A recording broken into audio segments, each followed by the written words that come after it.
Hi guys, James at Rampant Lion Reviews again for you today with another beer review. For this one we are going to head over to America once again, and we're going to have a look at a beer from another brewery that I've never tried anything from before. Now this is a brewery that I'm quite curious about because they have been getting their name out there on the European continent a little bit more, and we've had their beers here in Scandinavia for about a month now, and yeah, this one I think should be quite an interesting beer. For this one then we are going to go to Middletown, which is in the southeastern part of New York State, but a bit to the northwest of New York City, of course, and we're going to have a look at my first beer from Equilibrium Brewery. So this one is called the Harvester of Waves. It comes in at 8.5% ABV, and this one is a double New England Hazy, however you want to call it, IPA. So yeah, really curious about this one. Like I said, this is another beer that I picked up from Kiosk over in Copenhagen, who have a great selection of American things these days. As I've told you in other reviews, it always used to just be kind of Colorado and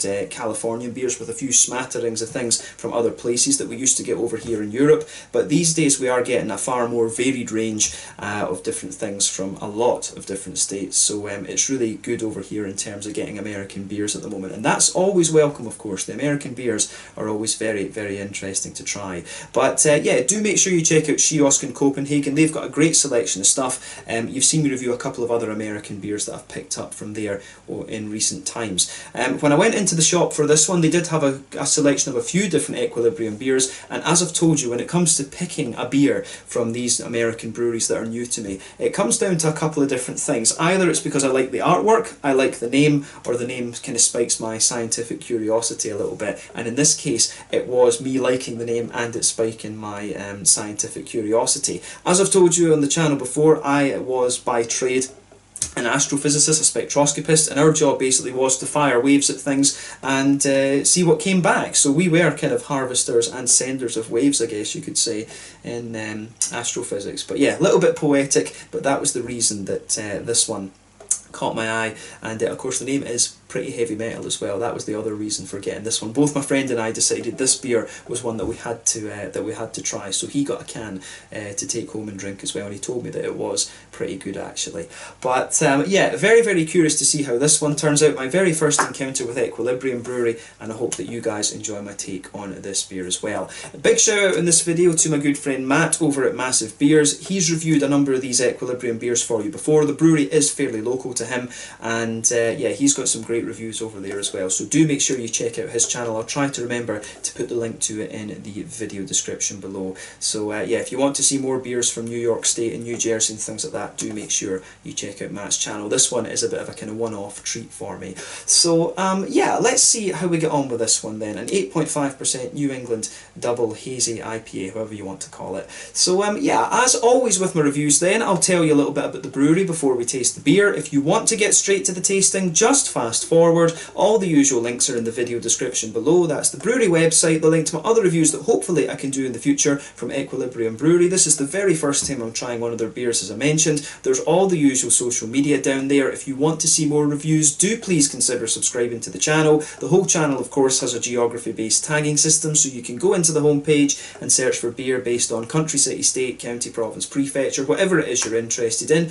Do check out the playlists of beers from different countries. There is one there for all the American beers that I've reviewed for you. That's being added to very regularly at the moment because we are getting a lot of different American beers over here, and as always, please do get in touch and let me know some of the other beers and breweries that you guys would like to see me review. It's always great to hear from you guys that are watching the videos, and the support that you show the channel is hugely appreciated. So anyway, to tell you a little bit about Equilibrium Brewery then, on to my brewery notes. So as I've already mentioned to you, Equilibrium Brewery are based in Middletown in New York, which is in the southeast corner of the state but to the northwest of New York City, and the brewery was founded by Peter Oates and Riccardo Petroni, who both studied environmental engineering at MIT, the Massachusetts Institute of Technology, and they began their careers together working in an engineering firm. So Peter was apparently an avid home brewer, while Riccardo had a knack for business, and so in 2016 they decided to take their home brewing hobby to the next level and found their own company.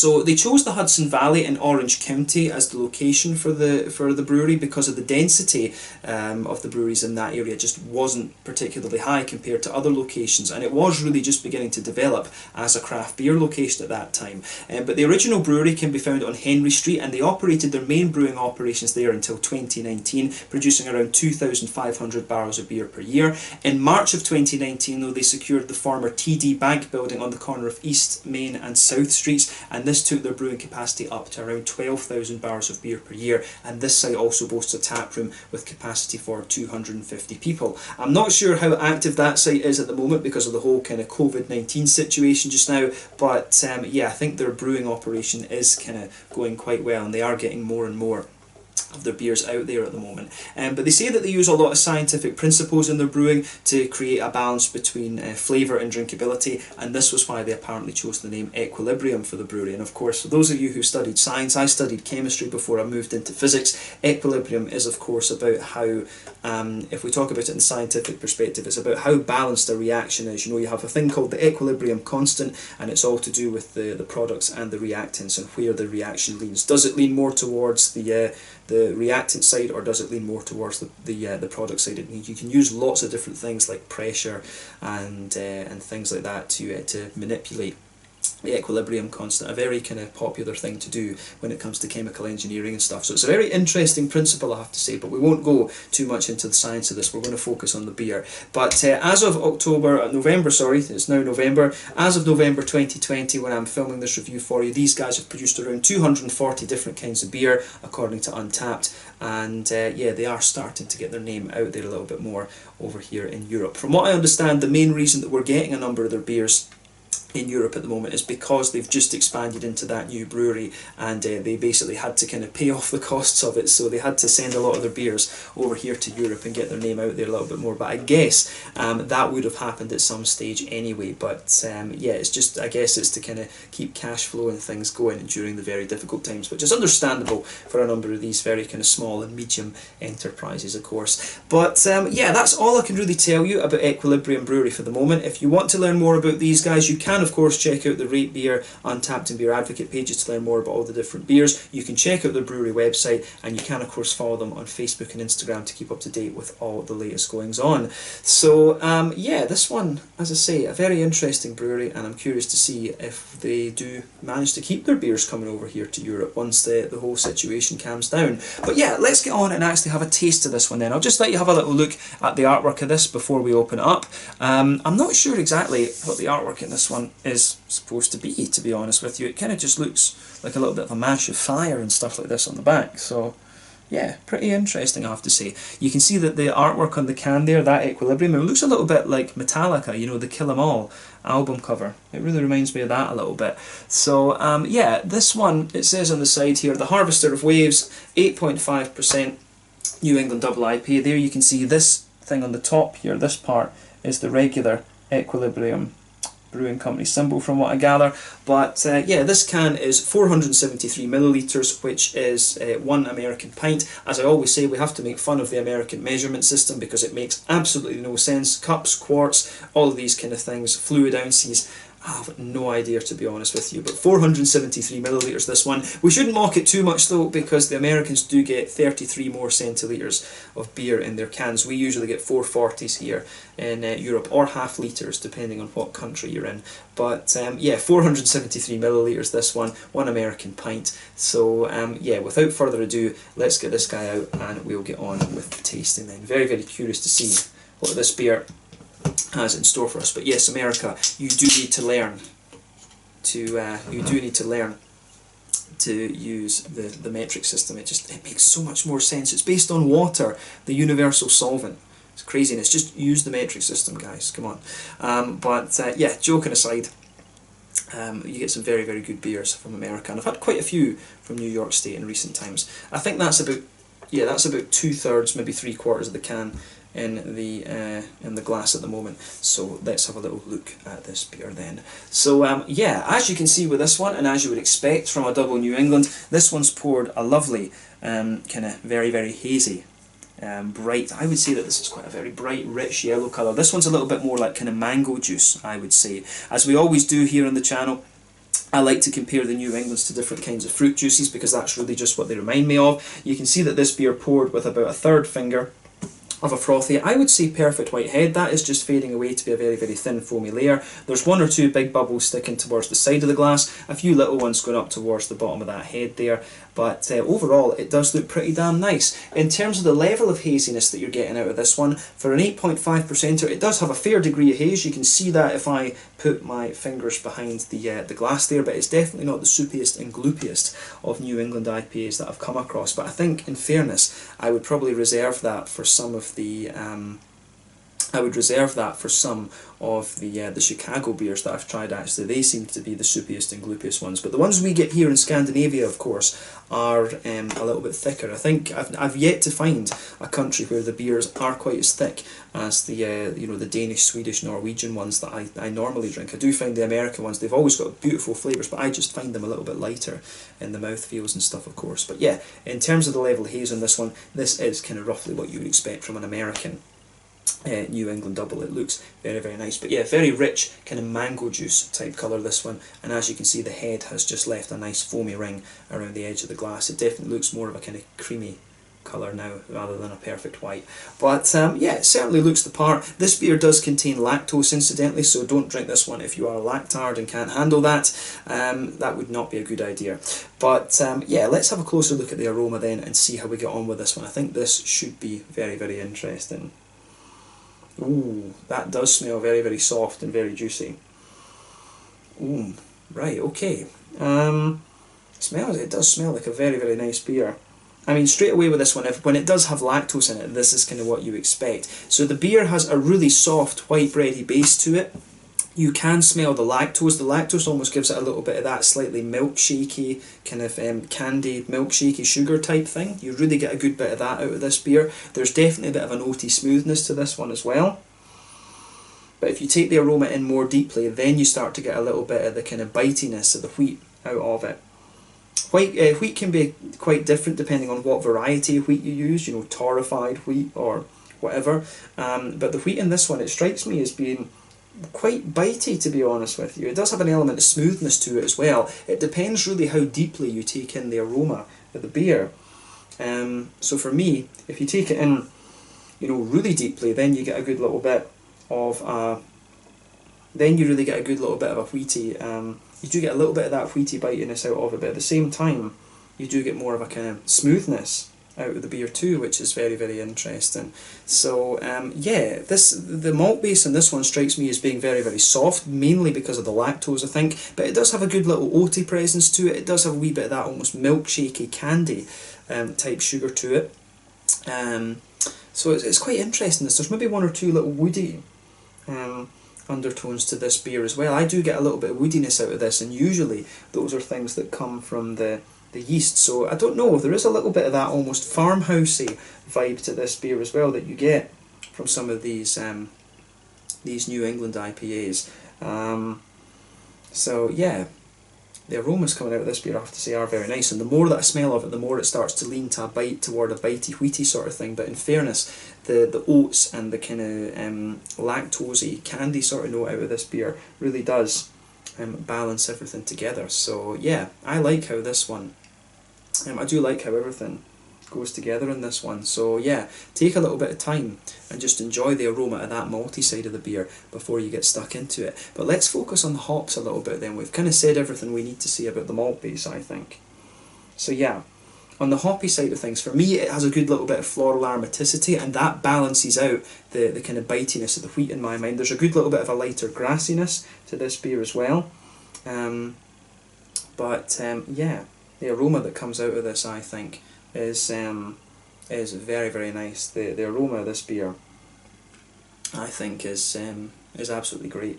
So yeah, the green side of the hops for me, very kind of nice and big and floral. There is a little bit of a spiciness to it as well. I wonder if there's a wee bit of Columbus being used in here as the bittering hop, because or Tomahawk or Zeus would be the other option. Maybe even the CTZ blend that you can sometimes get. It does have a little bit of that spicy floral aromatic note to it, as well as a bit of lighter grassiness. So yeah, let's have a closer look at the fruity side of it now.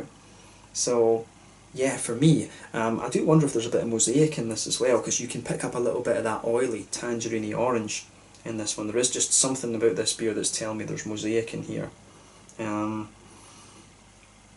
Doesn't say on the website or anything like that what hops are in it. But yeah, nice oily orangey. No, I do think there's a bit of mosaic in this, and some of the floral notes that I'm getting out of this just really make me think mosaic. You've got some nice kind of softer tropical fruits in this one, a little bit of an almost kind of mango-y, apricot-y, kind of papaya type thing out of this. Very soft tropical fruits, but to me it really leans a little bit more towards that tangerine orange mosaic kind of thing. So, I mean, could it be a little bit... There's quite a few hops it could be. It could be a straight up Simcoe, because it does, in fairness, it does have a nice little bit of smoothness to those tropical fruit notes. It could be Simcoe. Victoria's Secret from Australia would be another one, but I'm not sure how likely that would be. Idaho 7 could well be a candidate in here. I'm not sure how new this beer is right enough, because Idaho 7's a fairly new hop on the market, but it's got a lot of those kind of soft tropical fruit notes that you might expect of something like Idaho 7. So yeah, nice little bit of a soft mango-y note to this one. You do get a wee touch of that darker passion fruit in there, which you're always going to get. Those slightly more pungent passion fruity, grapefruity sort of things.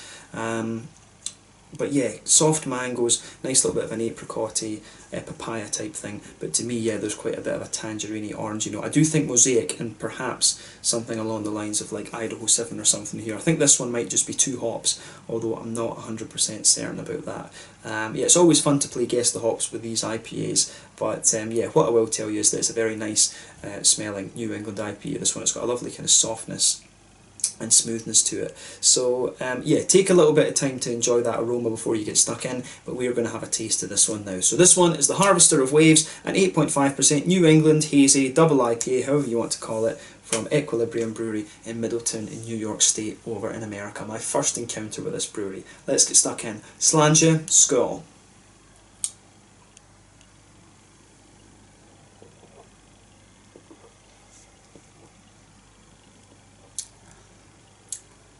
Oh yeah, that's pretty damn nice actually. Yeah, first impression is that this is quite a big, juicy, but also very, very smooth New England actually. Very, very nice big smooth New England IPA.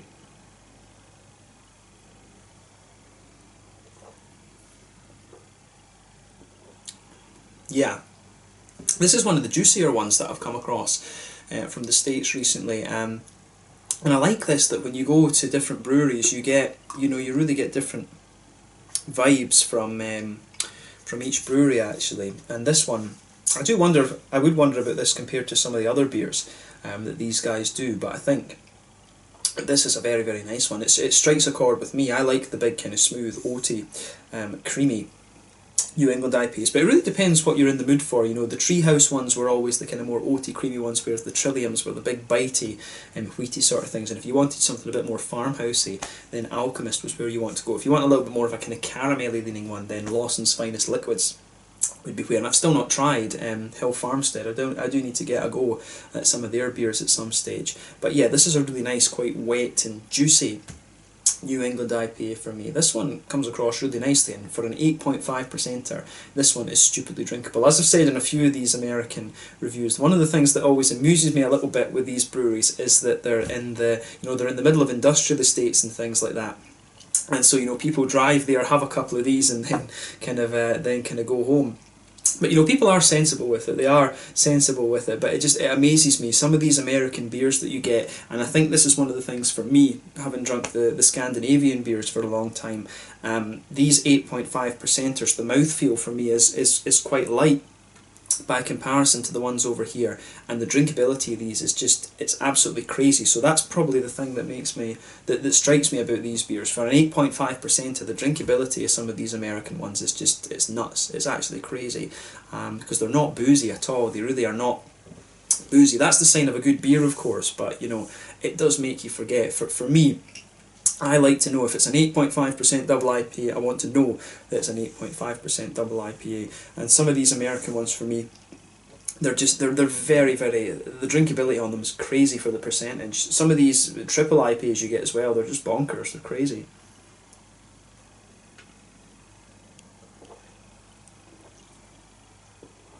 So yeah, I can imagine what a triple IPA from these guys would be like. It's crazy, because this drinks to me like a single. It drinks to me like one of the Scandinavian single IPAs rather than anything. But it's a lovely, lovely beer.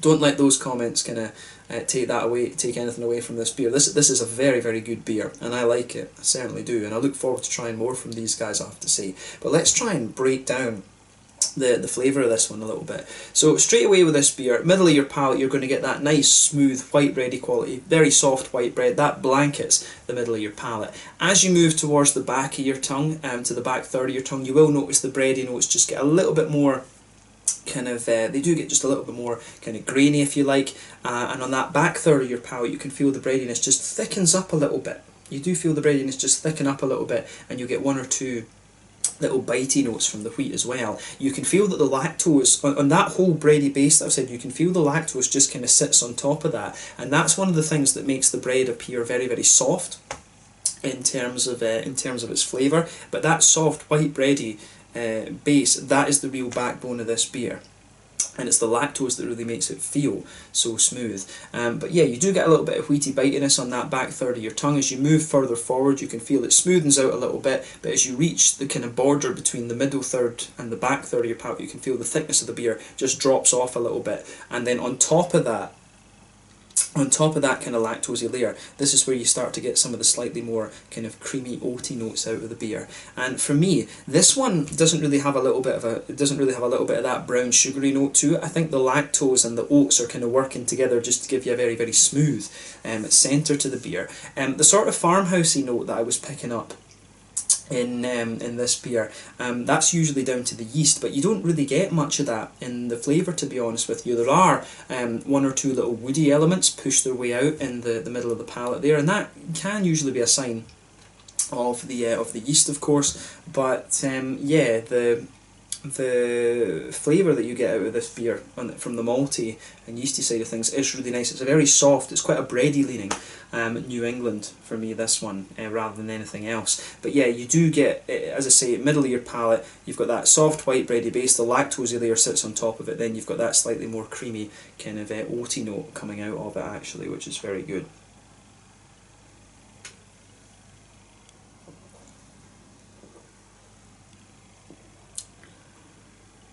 And yeah, pardon me, took a little bit of that down the wrong way there. Sometimes happens in videos, that. But yeah, you don't really get any brown sugary notes out of this one. I've noticed that in the Scandinavian takes on the style, you do get a little bit of brown sugar in some of these. But yeah, I think we've covered the malty side of the beer as much as we need to. It's a very, as I say, very soft, white, bready leaning beer, this one. In terms of the hoppy side of the beer, then, back corners of the palate, you do get a little touch of earthiness out of this one. As you move further forward along the sides of the palate, it does start to get a little bit more kind of, there is a little touch of herbal quality to this beer, but then as you reach the front corners of the palate, it's got a nice little bit of a more kind of floral aromatic character. Then round the very front curve of the tongue, it's a little bit lighter and more grassy in my mind. So the green side of the hops for me, it's a little bit less floral and aromatic and spicy than the Aroma would have you believe. Definitely would say that about this one.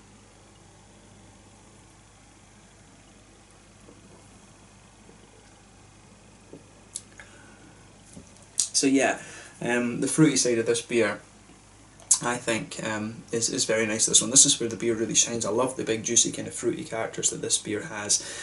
So yeah, as I always say to you, that fruity part of the beer comes out on the front third of your palate, and you get that nice oily bubble where those juicy fruity esters just roll their way out of the beer. So for me with this one, if you go towards the back of that front third of your tongue, you will get a little touch of that slightly stronger passion fruity note to the beer.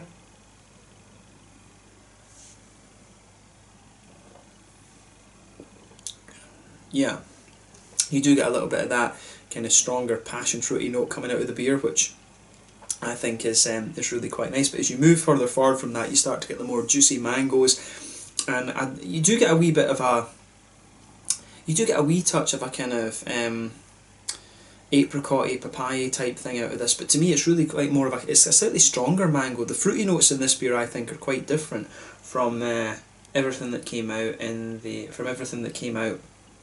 in the in the kind of in the aroma of the beer actually. But yeah, as you reach that front half of the front third of your tongue, that's when you get a nice little oily bubble where the kind of that you do get a little bit more of a kind of oily character to the beer, and that's where those nice tangerine orangey notes come out. I really suspect there's a bit of mosaic in this one. I could be completely wrong, right enough, but there is an element of a kind of orangey tangerine note to this beer, and you get that kind of on the front kind of tip of your tongue there. The other hop that this could be, of course, would be Azaka, because you do, in fairness, when the flavour progresses a little bit, you start to get a wee bit of a kind of pineapple-y quality to this one, and that's something that I've encountered before with Azaka actually. So the other hop that I would maybe put my money on for this one might be Azaka.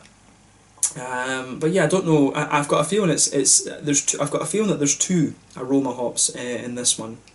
So I think Mosaic and Azaka, and perhaps something like maybe Idaho 7 or one of these kind of more tropical leaning hops actually. I'm really not sure. It's always fun to play guess the hops with these beers, but basically the fruity notes you get in this one, little touch of passion fruit, quite a rich mango for me, and then you've got a nice kind of more orangey, tangerine sort of note to the beer, and a little bit of a pineapple-y quality in there as well. But overall, the fruity side of this beer I think is very, very nice, and yeah, it's a very nice beer, this one actually. It's a very soft, easy drinking New England double, and it's ridiculously drinkable actually. And this is probably one of the most drinkable American New England doubles that I've come across actually. These beers are quite dangerous, just stupidly drinkable to be honest.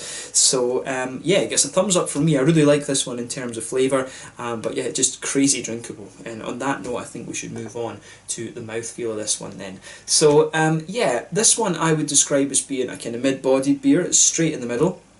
Carbonation is very, very smooth, and I think the lactose really is the thing that kind of smoothens this beer out. Of course, a very, very smooth, I don't know if I'd describe it as a slick beer, but yeah, very, very smooth and just very easy to drink in my mind. The bitterness in this beer I think is very low, to be honest with you.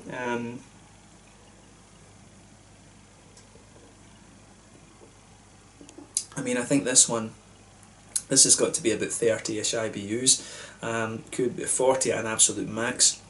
It does have a wee touch of bitterness to it, but yeah, maybe about 30 or 40 IBUs maximum. It's a very juicy leaning New England IPA. The malt base, like I said, is a very soft bready sort of thing. The lactose kind of smoothens it out a bit. You don't get that sort of candied note that you might normally get, that you can sometimes get from these kind of lactosey beers. But yeah, the flavour of this one I think is really nice in terms of the malt base, and the bready notes really linger there the further you go into the aftertaste. But yeah, low bitterness and really nice kind of juicy sweet fruits coming out of this one. The fruits aren't really oily, it is more of a juicy fruity character that you get out of this one, but I think the lactose is kind of promoting that side of the beer as well. But like I said to you, overall this is a very, very interesting one for me. Crazy drinkable, but in terms of flavour, really, really nice. But yeah, quite a mid-bodied beer for me, this one. As I say, not as thick as some of the Scandinavian ones that we get, but yeah, awesome stuff, and it does make me quite curious to try some of the other beers from Equilibrium Brewing Company, or Equilibrium Brewery I should say, sorry. But yeah, really nice beer this one, and I've really enjoyed reviewing it for you here. So yeah, big juicy, very soft New England IPA in my mind, so let's leave it at that. But yeah, this one is the Harvester of Waves. An 8.5% New England double hazy IPA, whatever you want to call it, from Middletown in New York State. It's been really nice to review this one for you. I hope you guys enjoyed it. Let me know your own thoughts on the beer in the comments section below. Let me know what your favourite beers are from Equilibrium Brewery as well, and do let me know some other New York State breweries that you guys would like to see me review, and fingers crossed I can have a look at some of those when I'm over in America next summer. But yeah, thank you again for watching. Check out my social media, check out Equilibrium Brewery, and I will catch you guys very soon. The Harvester of Waves, 8.5% New England Hazy Double IPA from Equilibrium Brewery in Middletown, New York in America. Slange School, cheers. Make sure you check out this beer, especially if you love big, soft, kind of bready New England IPAs. Cheers.